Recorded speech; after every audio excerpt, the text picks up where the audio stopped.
Hey there, Libra, how are you doing? So this video, this forecast for the fortnight between the new moon in Pisces on the 28th of February, right the way through to the total lunar eclipse on the 14th of March. This is all for you, for the sign of Libra, whether you're somebody with Libra ascendant or Libra sun.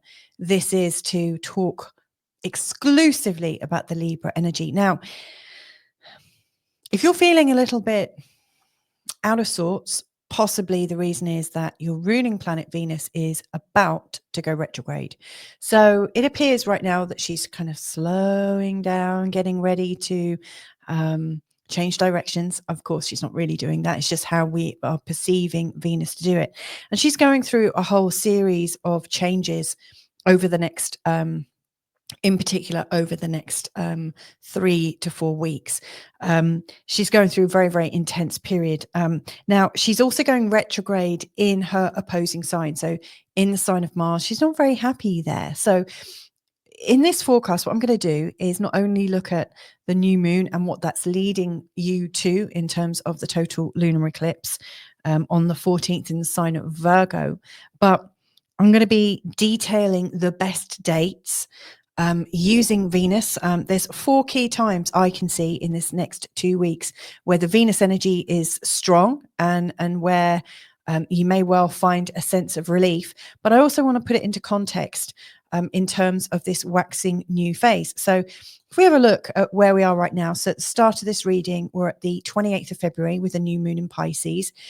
As we go through this 2-week period, we're going to come up to the full moon in Virgo, the total lunar eclipse. But halfway through this, you'll see it goes from dark to light. Now, this first quarter I see it as a pivot point. So the first week, we are slightly dark. We are slightly in the unknown. We're creating from source energy. We're tuning in to get a real feel for what works for you. It's during this time that Venus goes retrograde. So it really feels like there's something kind of churning underneath. It's subtle. We're not 100% sure about it. And we need to just be a bit gentle with ourselves, okay? And then as we're going into the second part of this fortnight, so from the 7th of March, the light appears to be coming back, so in the waxing moon phase, it's time to start taking measured action, to start picking up speed, to feel a little bit more excited, a bit more hopeful. And as we're coming up to the full moon, as with all full moons, and of course, this one is a mega big eclipse. What's really going on is there is a sort of upsurge in psychic energy. So I'm going to guide you through this whole process, pointing out the bits that I think are going to work in your favor, and the bits where you might want to just pay a little bit more, be a bit more cautious. I've just laid it out in the form of diary, just in case you're a bit more rational. I have to say, I find it quite helpful to see things in diary formats.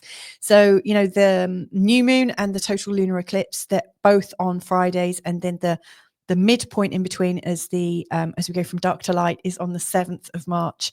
So they are the 3 Fridays, the next 3 Fridays. Now, the key dates I think that are worth noting in your diary is the 2nd of March. That's a really big day. It's when your ruling planet goes retrograde. It's also a day when Mercury makes a conjunction to Neptune. It's very sort of high energy, like really, really high. On that day, the moon also makes a conjunction to Venus. So it's really, really, really big day for you. The 6th, which is just before this kind of transition point. The 6th is a day when the moon is in a sextile to Venus. I haven't written it in here because it's one of those minor aspects, but I'll talk about this as we're going through. The 11th of March, when Mercury makes a conjunction with Venus, that's quite a big one, but also the 10th to the 11th, because on that day, we've got this lovely moon in a trine energy to Venus, which I think is quite unbeatable. And I'll be talking about the big ones like Sun conjunct Saturn, the Sun trine Mars is also. They're both really, really big. So allow me, if you will, just to guide you through this, and let's see what comes up. Because I do imagine that, the areas that are highlighted right now, so with this new moon energy, it's setting the scene, and it's in this part of your chart, the 6th house. Now, this is a workhorse in terms of our chart. It's that part of it's the part of the chart that has to do with your day-to-day making sense of things. This is a very rational part of the chart, even though the sign that's ruling it in your chart is in the sign of Pisces, you know. So like Pisces doesn't tend to be too rational or too organized. But, you know, what I interpret this as meaning is that there is this new moon energy. There's a feeling of a new start at home, a new start, a desire to get more into routines. But let's make them more Pisces related, more soulful routines. That, you know, how you've been rushing about, how you've been trying to balance your life and stuff. It's time to come back to the soul, back to the key principles, the core principles of who you are. So I see that you're about to make some changes that are much more in alignment with what it is to live a spiritual journey. That's kind of big.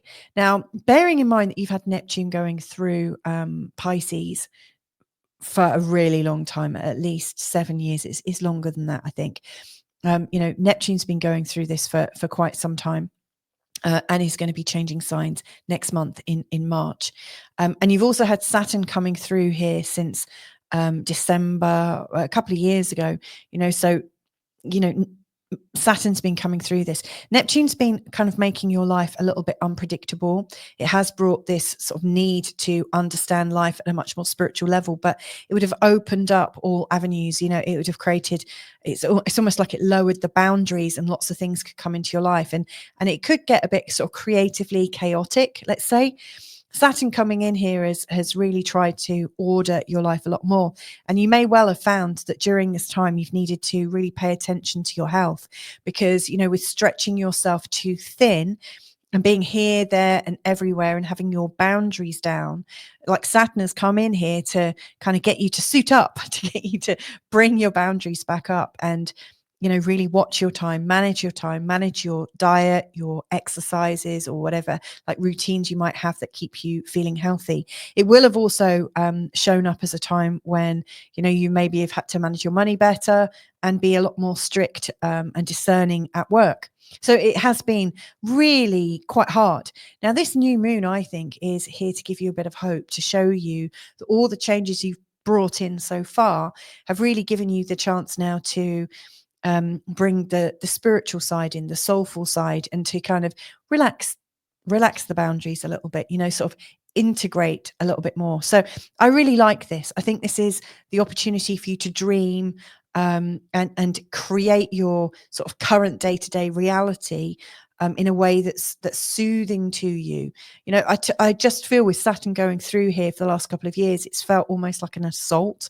Now, the good news is Saturn's going to be moving out here in May. I will be talking about this next month, you know, because March the 20th, we're going into the astrological new year when the sun comes over. It's a spring equinox if you're in the northern hemisphere, but it's going to start the whole new astrological year, taking us through to March 2026. I'm going to be recording something about that, quite a lot, in fact, about that. And during that time, you know, Saturn will fully shove off. That's going to really create a lot more space for you. That's going to create a space of luxury. Now, other things going on in this place. Obviously, we've also got the North Node that's come into this part as well. So again, that's highlighting that, you know, where you haven't felt on track, on your karmic track, like maybe if your life hasn't had enough meaning or enough purpose, you know, again, that's something that's ripe for inclusion in your life. So you might also find that this new moon is bringing back the purpose, really showing you where your purpose is. So I think that's a kind of real sort of like deep start. Now, if we sort of track this, so where is the moon going over the next 2 weeks? Starting here and it's ending here. So it's a full moon, not just a full moon, a total lunar eclipse, first one of 2025. It's setting off the spring eclipse season. It's huge. And I always think that wherever the eclipse is, it's creating changes in the world. Now, whatever changes going on in the world right now, and also whatever changes are going on outside of your immediate reality, this particular eclipse is coming into this part of your chart, which is very, very private. And also, I would say a little bit secretive, mainly because you don't really know what's there. You know, the 12th house is a place where, you know, it almost feels a little bit like your blind spot. It's a place of your unconscious mind, your old programs, self-sabotage that might come up, fears can come up in this area for sure. But it also shows I think behaviors, like behaviors that have been really locked into your unconscious mind process. And so, as the full moon is coming to shine and illuminate this area, you may well find a desire to start opening up a bit and understanding. Now, this I think is actually quite helpful in terms of living more soulfully. So, for instance, over the next couple of weeks, you might find that in wanting to live more soulfully, you're coming back to commune with your higher self. This part of the chart really does link into like angelic energy, speaking to ancestors, speaking to your higher self, speaking to God, channeling information, anywhere where you're in between the here and now, anywhere where you're going beyond the veils of reality. So again, this new moon to full moon experience is taking you from your very real reality, whereby you're hoping to be a little more transcendent, and it's taking you on a journey to come back into your transcendent being, and it's illuminating it so that you really can't ignore it. Absolutely not. And it's going to challenge you because, the sun at that time of that eclipse is going to be in a conjunction with Saturn and Neptune and the North Node. It's going to be really deep acting, so yeah, it's bringing you back on a journey of soul. Now, here's where I want to just give you a little bit of extra emphasis. So Venus, your ruling planet, it's currently in the 7th house, which is seen as being quite fortuitous. It's usually quite a good time for our relationships. And she's going to go retrograde. Now, that's not to say your relationships are going to go belly up. I don't tend to follow that that idea that things are going to go to disaster or anything like that. But what I do consider is that when Venus is going retrograde, the Venusian energy that we're usually really clear about how we might want to relate to people and get on with people, it's turned inwards. We internalize the Venus energy. So we are appreciating ourselves. We are trying to evaluate our relationship to self, which is big. So you may well find that, from the 2nd of March until the 13th of April, for the duration of the retrograde, and in that time, she's moving from this part of relationships and back into your daily working routine. She's re-evaluating your whole life, and thinking, okay, well, I'm trying to relate to partners. I'm trying to relate to things.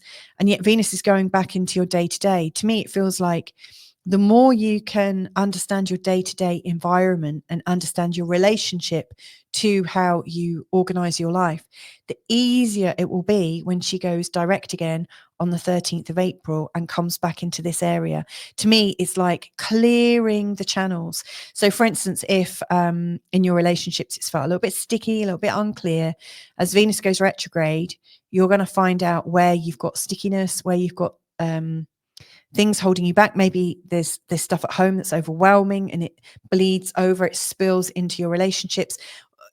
All that's happening is your focus is coming back to look at the bits that haven't yet been worked out so that you can clear them, tidy them up, spring clean them. It's the time for spring cleans. It's almost like a detox.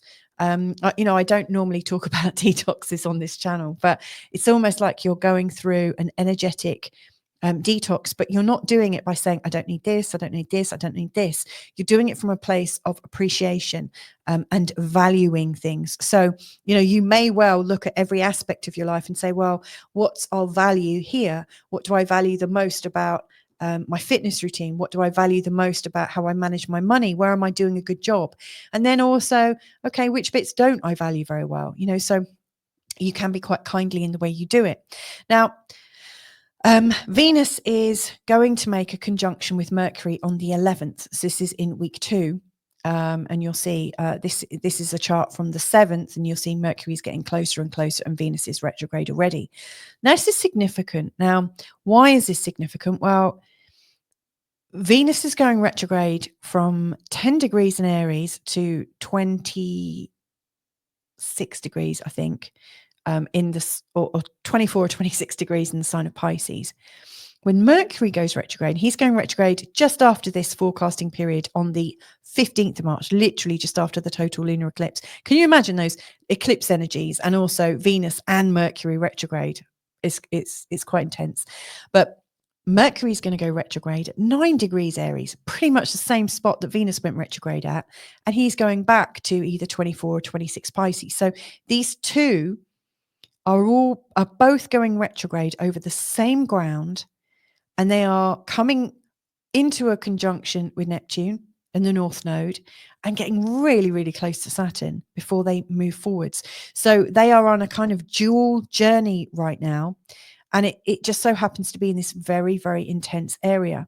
So the fact that they're meeting Mercury conjunct Venus, to me, it feels like the way the brain is thinking, like your thought patterns, your words, the way you're sharing information. I think Mercury is a good sharer and stuff like that, is connecting with how you value things. So I think you're going to have like a moment of maybe communal communication. Like you're going to be communal with yourself. It's like there are different parts of maybe it's your brain and your heart are in communication. It's like there's an alignment going on there.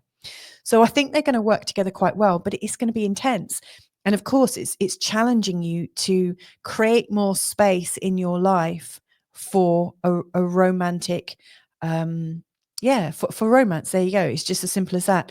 They are creating space, going back into this very cluttered area where you've probably got quite a lot of judgments with how you're living your life. It's clearing space for relationships. So it's good. But during this 2 weeks, you're just starting the process, and it's starting to complete, I think, around the 13th of April.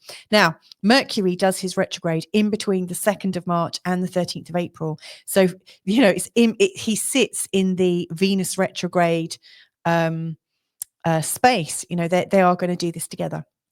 So that's pretty important. So let me just quickly put on those Moon Venus aspects so you can understand those a bit better. So like I said earlier, the Moon is coming into a conjunction with Venus on the 2nd of March. That's nice. It's in the 7th house. That should be quite nice. Even though Venus is going retrograde, Mercury is in a conjunction with the North Node and Neptune.